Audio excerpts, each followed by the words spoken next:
ni ukuvuga iki ntushobora kwinjira mu mwuga utavyize ico gihe kera twinjira mu mwuga twize ubu ni ukutegerezwa kuba ufise diplome ya CPA canke expert comptable diplome ubu ntidushobora kukwakira ce 5e congrès est une occasion de recevoir tous les experts comptables régionaux d'abord, parce que plus de 500 membres venant de l'extérieur du pays sont attendus au courant de ce 5e congrès de l'East African Congress of Accounting. Hari ibintu vya discipline, umukontable akaba adafise discipline, adashoboye kwigenza neza bigateza gufutwa mu muryango wawe. Kugira ngo abo bakontable bacu biga ivyo twigisha ngaha nivyo hanze.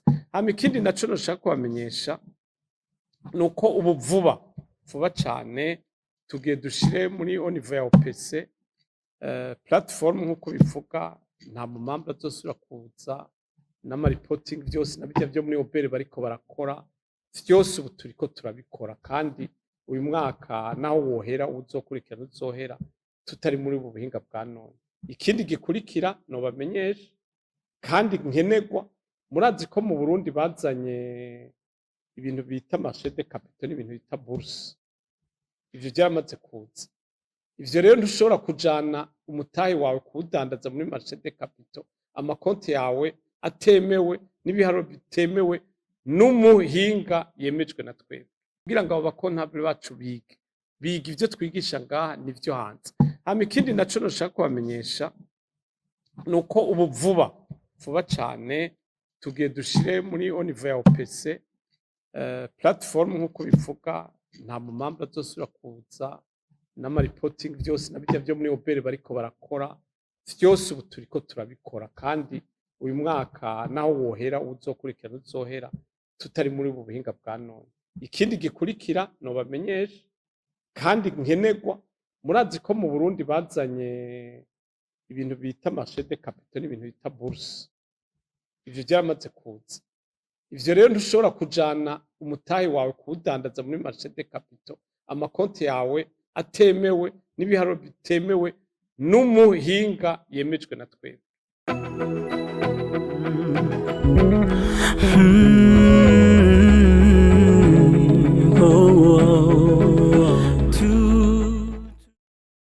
Messieurs, nous aimerions annoncer que nous sommes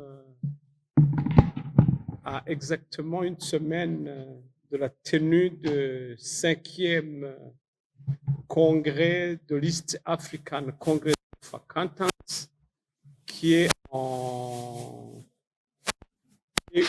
un congrès qui est organisé conjointement avec tous les 5 pays de l'East African Community, qui sont le Burundi, le Rwanda, la Tanzanie, le Kenya et l'Ouganda. Les autres pays membres de l'East African qui ont intégré après ne sont pas encore membres de notre structure qui est l'East African Institute of Accountants. Et nous organisons une fois les 2 ans un congrès d'experts comptables membres de la région de l'East African. Le congrès a été tenu par 4 fois dans les 4 autres pays. Et cette fois-ci, c'est le Burundi qui devra abriter du 22 au 24 avril 2026 le 5e congrès sous le thème « Promouvoir la durabilité par l'innovation dans la profession comptable ». Un thème qui est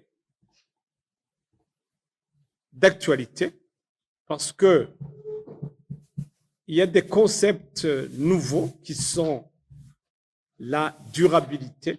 La durabilité, pour ceux qui ne le savent pas, c'est devenu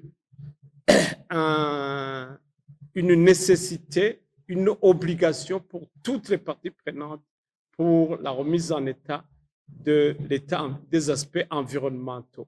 Et ainsi, les aspects environnementaux tels que préconisés par la Société mondiale via les COPA et autres, doivent être intégrés totalement dans les reporting, c'est-à-dire dans les rapports financiers à transmettre aux bailleurs, aux utilisateurs, aux marchés financiers et tout doit intégrer impérativement les notions de durabilité ou les notions, les aspects environnementaux. C'est pourquoi notre thème qui, au cours de ce 5e congrès, devra impérativement intégrer la durabilité dans les rapports financiers. Et l'innovation, c'est quoi? L'innovation, c'est que c'est nouveau. Vous savez que les normes internationales sont d'actualité et devront désormais se conformer aux aspects environnementaux dans les reporting. C'est une innovation alors qu'on devra intégrer, d'autant plus que ce n'est pas tous les pays, et particulièrement le Burundi n'a pas encore intégré la notion de durabilité dans les reporting que nous faisons.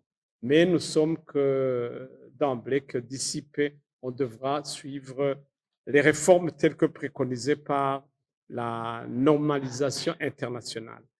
Aussi, ce 5e congrès est une occasion de recevoir tous les experts comptables régionaux d'abord, parce que plus de 500 membres venant de l'extérieur du pays sont attendus au courant de ce 5e congrès de l'East African Congress of Accounting. En plus des délégués régionaux, nous aurons une très grande et une importante représentation. Ils ont tous confirmé de leur présence ici au Burundi, tous les experts et toutes les hautes autorités de la profession. Je citerai le président de l'IFAC, qui est l'instance de très haut niveau, au niveau international, sur la profession comptable. Il y aura le chef de l'assurance qualité, qui est une instance internationale sur l'assurance qualité. Nous aurons le chef du système d'éducation au niveau de l'IFAC. Nous aurons aussi le IPSAS-B, qui est en rapport avec la comptabilité publique. Il sera membre, il sera un invité aussi. Il y aura la PAFA qui est le Pan-African Federation of Accountants, qui regroupe tous les pays africains, et ils seront représentés par le secrétaire exécutif. Il y a aussi le représentant des femmes, l'intégration du genre dans le système comptable qui sera là. Et tous seront présents. Et aussi, en plus de cela, il y aura, en plus des délégués de l'East African, nous aurons des délégations qui proviendront de la Somalie, qui proviendront de la Mozambique, il y a d'autres qui proviendront de la RDC. Tous seront présents dans notre congrès. Et ainsi, ce sera une occasion de parler de la profession, d'échanger avec les experts internationaux, et tout ce que vous entendiez toujours parler, ils seront ici. Et aussi, pour terminer, cet événement sera rehaussé par les hautes autorités du pays, la présidente de la République, le ministère des Finances, le gouverneur de la Banque centrale, le ministère de l'East African Community. Tous ces invités répondront présents au cours de ce rendez-vous. Et ça se tiendra dans la grande salle dans Agateka Hall du 22 au 24 avril de cette année. Je vous remercie. Nagenda babwire yuko umaze kwinjira muri IFAC, umaze kwinjira ukemererwa, utegerezwa gukurikiza akarangamutima ko muri uwo muntu. Nobabwira rero yuko nk'abakontabule iwacu bategereza kwiga amasaha n'ibiburi 40 ku mwaka, 40 ku mwaka. Ayo masaha tutegerezwa kwiga. Ikintu rero dukora iminsi yose twama turiko turigisha, dufite un plan de formation kugira ngo abo bakontabule bacu biga ivyo twigisha ngaha n'ivyo hanze. Hama ikindi naco noshaka kubamenyesha nuko ubu vuba cane tugiye dushire muri au niveau ya OPC platform nk'uko bivuga, nta mumamba azosubira kuza n'amaripotingi byose na bijya byo muri obere bariko barakora vyose ubu turiko turabikora kandi uyu mwaka naho wohera uzokurikirana uzohera tutari muri ubu buhinga bwa none. Ikindi gikurikira nobamenyesha kandi nkenerwa, murazi ko mu Burundi bazanye ibintu bita marché de capitaux n'ibintu bita bourse, ivyo vyaramaze kuza. Ivyo rero ntushobora kujana umutahe wawe kuwudandaza muri marché de capitaux, amakonti yawe atemewe n'ibiharuro bitemewe n'umuhinga yemejwe na twebwe. Ico gihe rero ntibizokunda yuko umuhinga wo ngaha adakoranye n'umuhinga wo hanze akazi ntigashoboka. Nico gituma na twebwe dutegerezwa kuja kuri uwo murindi kandi twariteguye, kandi n'ubuhinga bwa none burerekana yuko vyoroshe kubironka kuko ababikora n'abagirane muzoba mwababonye bazoba bari ngaha nini Bujumbura mwiyinga riza bose niho bazoba bari kandi bazoba bahari, turakorana turazinanye, nta ngorane rero yuko twogira ingorane. Kandi ico nokubwira nuko uko umurundi aharura niko umunyarwanda aharura, niko umufaransa aharura. Kubera iki? Bateza gukurikiza amabwirizwa n'amategeko ya IFAK kandi yamitugenzura iminsi yose. Nico gituma ushaka kugura no kugurisha akaja muri systeme ya marché financier vyose bigenda neza. Murakoze. Nkuko yabivuze, igihugu kizokunguka iki? Icambere duhere kunguka ku bumenyi. Abantu bose twatumiye n'abandi bose bazoza kwigisha imisi ibiri. Umukontable wese, umukuru afata ingingo, bose bazoronka akanya ko kubona no kwigishwa n'abo bantu b'abahinga mpuzamakungu. Ntimwiyumvire ko perezida wa IFAK twomugereranya nka papa mu bakatolika. Papa ntagenda hariho hose. Uwo mu perezida wa IFAK tumugeranije nka papa ntitwaba twihenze. Aja mu bihugu bike, ntaja mu bihugu vyinshi kugira ngo arinde agendera ico gihugu c'iwanyu n'iteka rikomeye. Ubu rero azoba ari ngaha kandi azomaraho iminsi, azobona n'abategetsi ko abantu benshi twahora tumwumva bamuvuga mu bitabo bandika bati dukurikize amategeko ya IFAK, mugabo we azoba ari ngaha uwo munsi azoba yahishikiye. Kuba rero yahashikiye akaja azana n'abandi bahinga barenga 200 baje kwigisha, ico gihe rero abantu bazokwiga kandi babonane, bazoshobore no kuza baramutumako yongera aze gufasha na leta n'abandi bazoba bariko barakora. Nobaha akarorero nk'abo bo mu mabourse, abo muri BRB, abo bantu bose bijya muhora mwumva za budget programme zijya nibo bazitegura, nibo bazikora, n'abahinga babo bazoba bari ngaha, n'ivyo byose bakora ngaha niyo babikura, ingene babishira mu ngiro. Urumva rero tuzobatwize kandi tuzobakuramo ubumenyi. Ico ari cambere. Ikindi naho tuzokura ingene igihugu kimenyekana. Ntibazoza gusa ngo bashike, bazoshikira mu mahoteli, bazobona Tanganyika, bazobona abavuzi b'ingoma, bazobabona na mwebwe. Igihugu bahora bakivuga uko bakivuga, mugabo nabo bazocibonera, bacagenda kukivuga uko bakibonye. Na twebwe bazohora bumva uko batuvuga, bazoca babona ingene batubonye, kuko bahora baja mu manama menshi. Ndashobora kubizeza ko nazo nama zabo mpora ndazijamwo, ndakaraba n'ingene twabiteguye, bazova ngaha baryohewe kuko hari abo tuzi twarushije. Niyo mwabikora twese tukabikora uko twabiteguye, uyo perezida wa IFAK azogenda yatangaye, kuko urumva nko mu kwa 12 tuzomusaba kuba full member, azoba azi yavyiboneye, si ibintu azoba avuga n'amaripotingi. Ikindi naco Tanganyika, ingenzi byose bavuga ku Burundi bazova ngaha bavyiboneye. Ikindi nokubwira n'abantu barenga 300 canke 100 bazoza ngaha mu Burundi, bazoza imbokoboko, bazofungura mu mahoteli barare ngaha, hama niyo bakenera kugaruka gutembera, ni promotion ya tourisme. Ikindi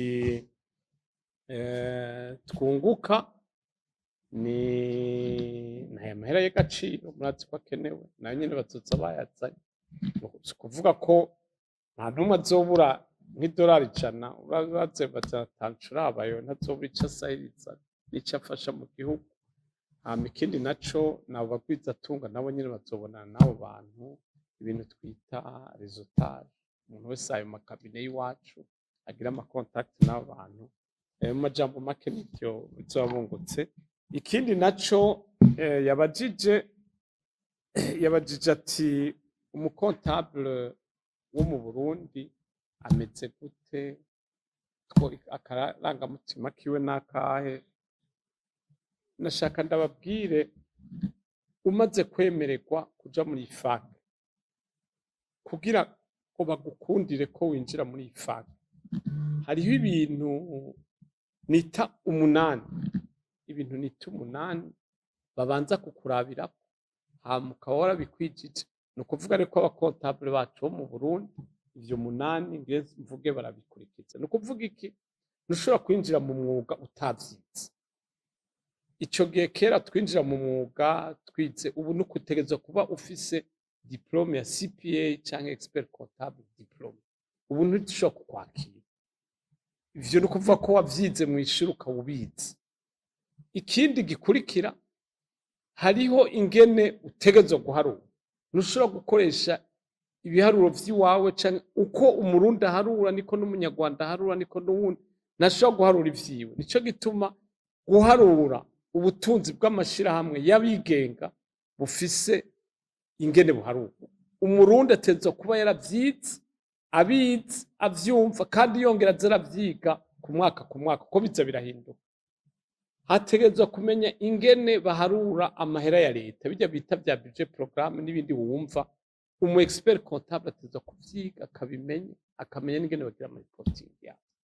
Ikindi, hari ibintu muhora mwumva vy'ama audit, ingene basubiramwo amahera, kuko urumva bagira comptabilité mugabo bakayasuzuma. Mbega ayo ma comptabilité n'ayo ma rapport financier arasuzumwa, agasuzumwa n'umuntu afise akarangamutima gakwiye.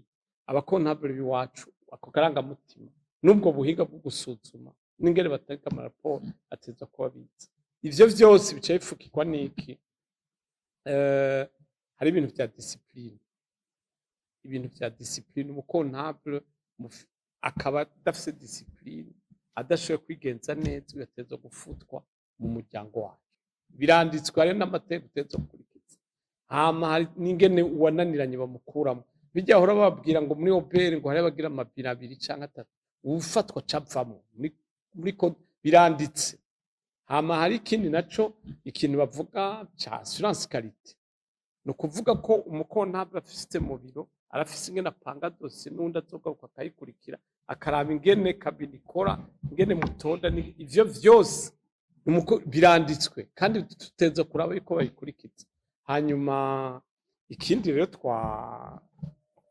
arico gishasha mbere kitaranatangura neza, ni ibi vyo kuraba yuko ibidukikije biri mu ma rapport financier. Ivyo rero murazi ko bitaranatangura ngaha mu Burundi. Ejo ho bukera vuba biratangura. Ni ukuvuga ko barya badandaza inzoga z'ibiyayuramutwe tuzoza tuvyandikamo tuti inaha izo nzoga zimeze neza, abantu zirabagwaza, naza aragashirako. Hama ibindi ababimba amaminere, abo ubona bamanukana amakara bakayadandaza, canke ry'amayuzine yakora icayi akoresha ibiti vyinshi, uzoca wandika muri OTB n'akarorero mumbabarire uti naho barima icayi bakagishora cinshi bakoresha ibiti vyinshi bishobora kwonona ibidukikije. Ivyo biteze kuja mu maraporo finance. Ivyo ni ibintu twize, ni ibintu tuzi, biteze gusubiramo. Ico rero umuntu azi ivyo vyose akavyumva, niwe mukontable tuzotunga mu mwuga wacu. Uwo niwe mukontable wacu. Utabizi, atavyumva, adafise ubwenge de base, atiga imisi yose, atazi ubuhinga bwo kuharura, atagira na discipline, uwo si umukontable wacu. Kora ivyo twiga kandi ivyo twamenyesheje. Hanyuma les raisons de, hariho wabajije igituma twatoye iyo teme, ngira ngo sinorinda kubisubiramo rwose. Nimwumvise yuko ibintu cane cane gushiramwo ibidukikije mu maraporo financier nico kintu gikomeye, kandi dutegerezwa gushiramwo tukigisha ku bushasha, ari mu Burundi no muri akarere kose no kw'isi yose, parce que ivyo nimvura ko ari ibintu bishasha. L'état actuel de la profession au Burundi, on peut circonscrire l'état de la profession à travers le monde, et puis on finirait par positionner l'état du Burundi actuel au niveau de la profession dans le monde. La profession comptable est une culture anglophone.